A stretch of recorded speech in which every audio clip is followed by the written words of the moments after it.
Who are you? I said, oh my God. Did I miscount the laps? Do I have one more lap to go?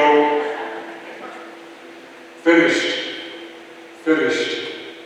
You're the new Olympic champion.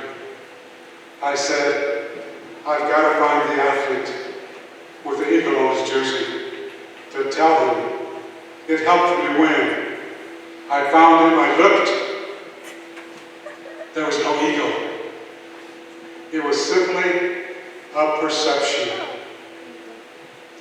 Today, our different cultures in the United States has many perceptions of one another. Perceptions can create us or destroy us.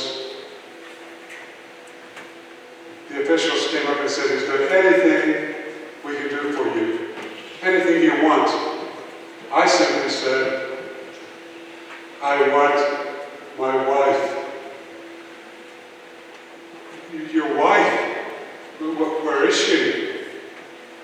95 meters up the track. You'll see the aisle. 14 seats up, 3 seats in. Within moments, Pat said they're tapping her on the shoulder. And their words were, Mrs. Mills, the new Olympic champion, wants his wife. They brought her to me. We hugged. And then it was, I know what it meant. What meant? I'm going to win, but it may not get to the finish line first. What does it mean? I healed a broken soul. And in the process, I became an Olympic gold medalist. I'm on the victory stand. They're playing our national anthem. Now I say this with much love for our country.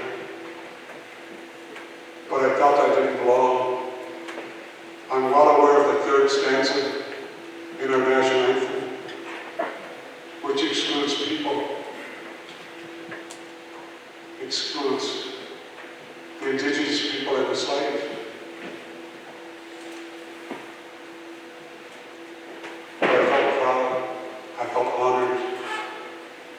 I've represented 2 nations, the United States of America and the Lakota tribal nation, the Oglala's. They put the gold medal on my neck. Avery Brundage, the president of the International Olympic Committee, simply said, I've been watching the Olympic Games for over 50 years, and I've never seen an American respond to pressure like you did in winning the 10,000-meter run. You know the way I heard that? If you take your culture, your traditions, your spirituality, and extract the virtues and the values that empower them. You put those virtues and values into your daily life. If you sit down, as my wife and I have done, as we've traveled worldwide, with friends from other cultures, and we compare similarities to strengthen our bond, then we can start intellectually discussing our differences and how we can both benefit and empower each other through our differences. That's what I heard when he said, I've never seen an American respond to pressure like you did in winning the 10,000-meter run. I can't sleep up. I came home. I came home to America I knew existed, but I did not live in. Particularly high school students need to understand this. I came home and I started getting invitations from the cities we lived in. Albuquerque, San Diego, Sacramento.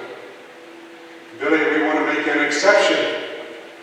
We want to allow you to join the most prestigious business club we have. You'll meet the movers and shakers in the community. You'll meet the money in the community.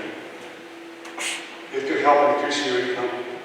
Besides, Billy, we understand that we want to You already half qualify. And I would say, what do you mean? Well, aren't you half white? And I'd say, yes. Well, you already half qualify. We'd like for you to join. I would always decline, and I'd always recommend a full-blooded indigenous person. They always refused to accept the person I would recommend. We need to know that. And I wanted to know why. Why is half of me accepted, half of me's rejected? So I want to just mention some words I'd love for the faculty, the teachers, the administration, and the high school students. On your own, with a friend, read The Doctrine of Discovery.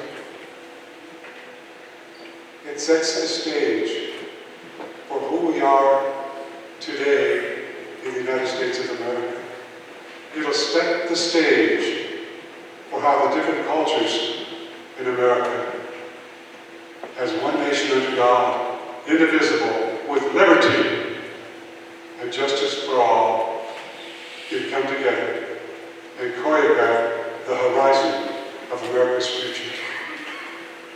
Check the Doctrine of Discovery. I won't go there.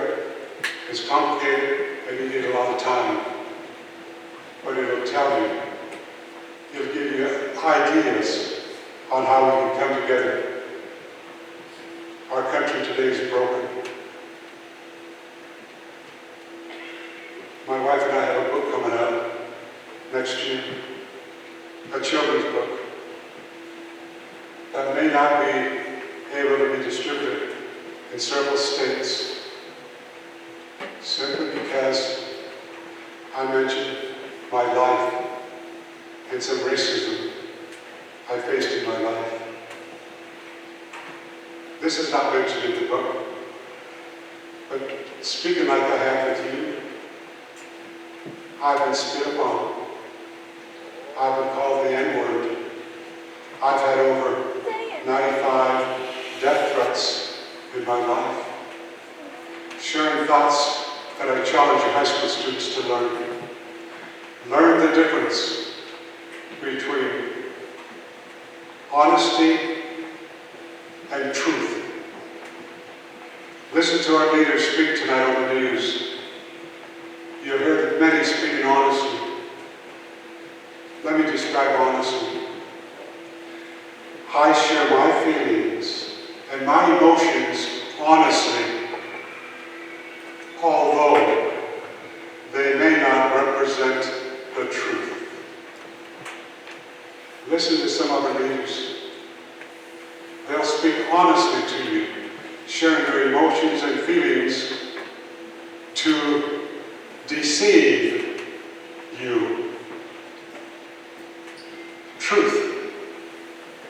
I challenge you to learn the difference and try to speak truth. Truth is an accurate expression of your emotions and your feelings. It's accurate. Speak the truth. America needs your age group. In our Lakota world, we say many of you are the seventh generation, the generation that will heal and bring us together. I also want to share another thought I want to challenge you to understand. Understand the difference between our freedoms and our liberties. Tocqueville, a French philosopher, came to America 1823 to study this incredible democratic experiment we're in, and said America can never be defeated from without, but America can be defeated from within. And it will depend upon how America leads and today, it depends upon the next 50 years of the decisions made in the United States of America. And that will be decisions you will be making. He said America can be defeated from within. It will depend upon how they handle the descendants of the slaves when they're freed. It depends on how America will handle the descendants of the indigenous people whose lands America is built upon. You have two cultures here. And how you come together, how you choreograph in your mind how you want America to be, will determine whether we remain this incredible democracy or if we become an autocracy. So you need to understand freedom. We have the freedom to do anything we want in this country. We can commit a crime. If you're caught, there's a consequence. You can be a bully, but if you're caught, there should be a consequence. Let's talk liberty. Liberty comes with morality. Liberties comes with virtues and values. Liberties put checkpoints on our freedoms. Do I have the freedom to do anything I want in this country as long as I don't interfere with your freedom? You have the freedom to do whatever you want as long as you don't interfere with somebody else's freedom. So, for our democracy to work, one nation under God, indivisible, with liberty and justice for all. It does not say with freedom and justice for all. With liberty and justice for all. Our freedom calls for incredible discipline to where we all move collectively to higher ground and choreograph the horizon of this incredible country.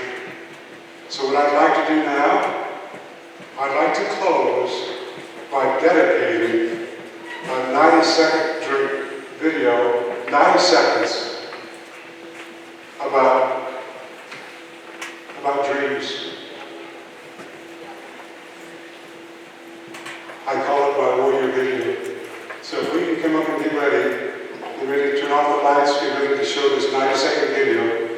When the video is over with, I'll come back to the mic and make one or two comments and close within 2 minutes after the video. But I dedicate this video to you. It's a 90-second video about dreams. Let me get out of the way here.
Everybody should have a dream.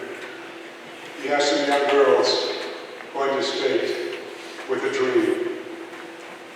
My dad would say, follow your dream. Every dream has a passion. Every passion has its destiny. Jesse Owens competed against Lutz Long, the German, 1936. Hitler had proclaimed the Aryan race superior, the African race, the African American inferior. He was in his box at the stadium, waiting to congratulate the German, Lutz Long. Lutz Long and Jesse Owens were the two best in the world. Lutz Long's first jump, he breaks the Olympic record. Now he holds the Olympic record. Jesse Owens holds the world record. Jesse takes his jump, he fouls. Second jump, he fouls. He has one jump left. Somebody had knocked Jesse Owens' mark down. On purpose, maybe on accident. Lutz Long could have just kept quiet. He'd be the gold medalist. He wanted to beat Jesse at Jesse's best. He wanted to beat Jesse fairly. He told Jesse, your mark was knocked down. It was put up in the wrong place. Forget about your steps. Just run, jump behind the board, jump as far as you can. You're the world record holder. You'll qualify. You may just barely qualify, but you can remeasure your steps. And in the finals, the best, either you or me, will be the gold medalist. He looked at Jesse and he said, who's got your goat? A lot of young people think that's a new term. Who's got your goat, Jesse? And he looked toward Hitler's box.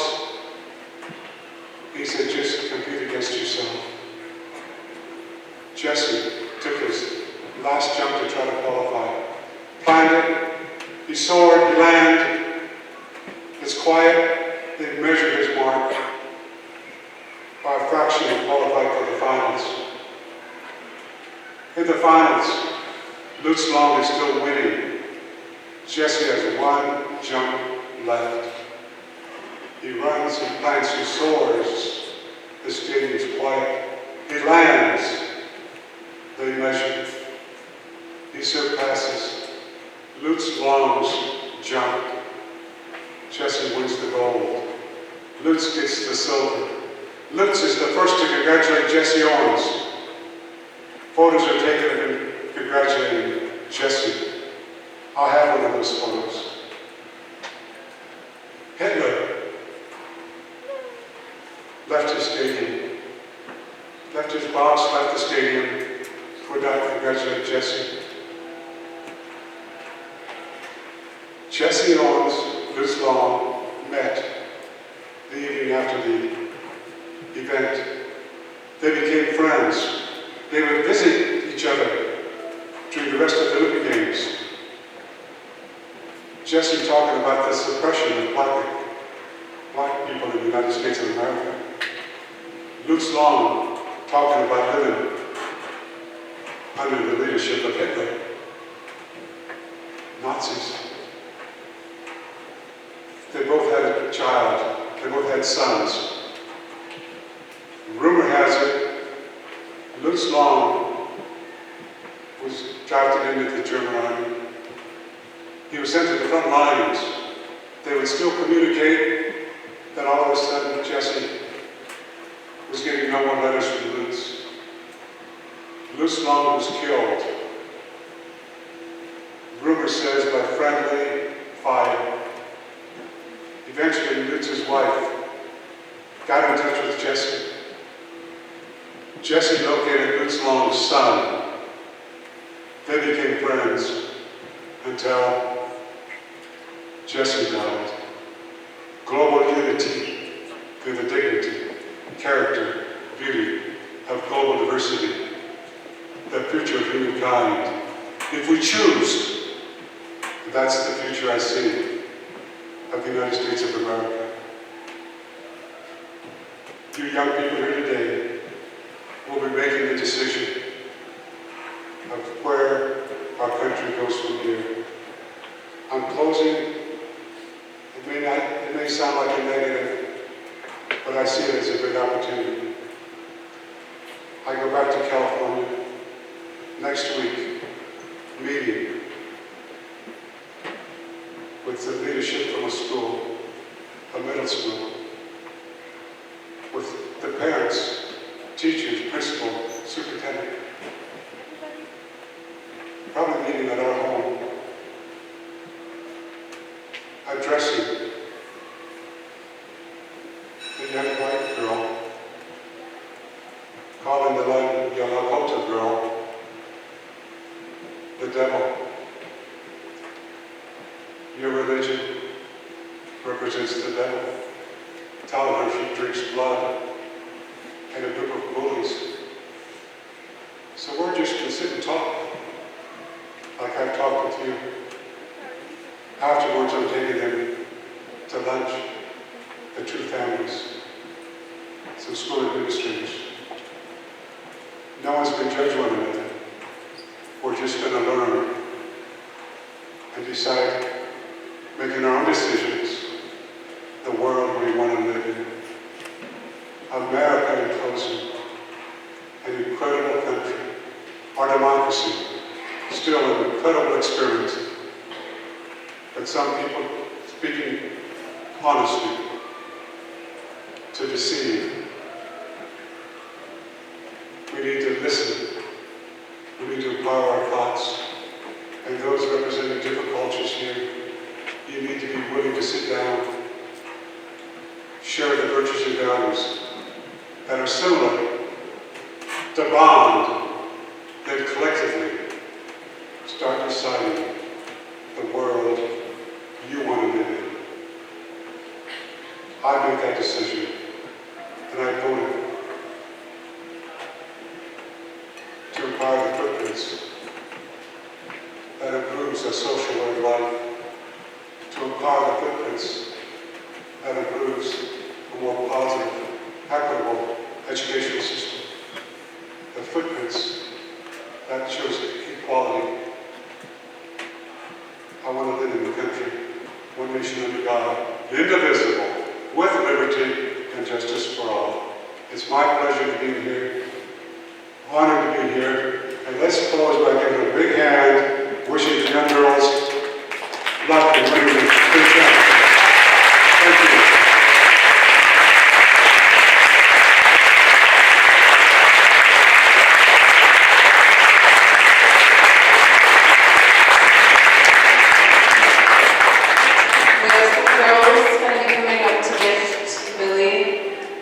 Medallion.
She likes to read.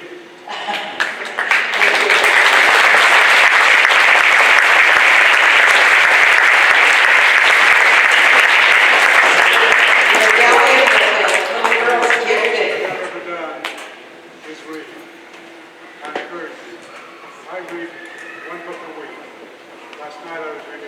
2:30 in the morning. Fiction, nonfiction. The most powerful thing you can do is to empower your mind to learn about other issues, to communicate intelligently.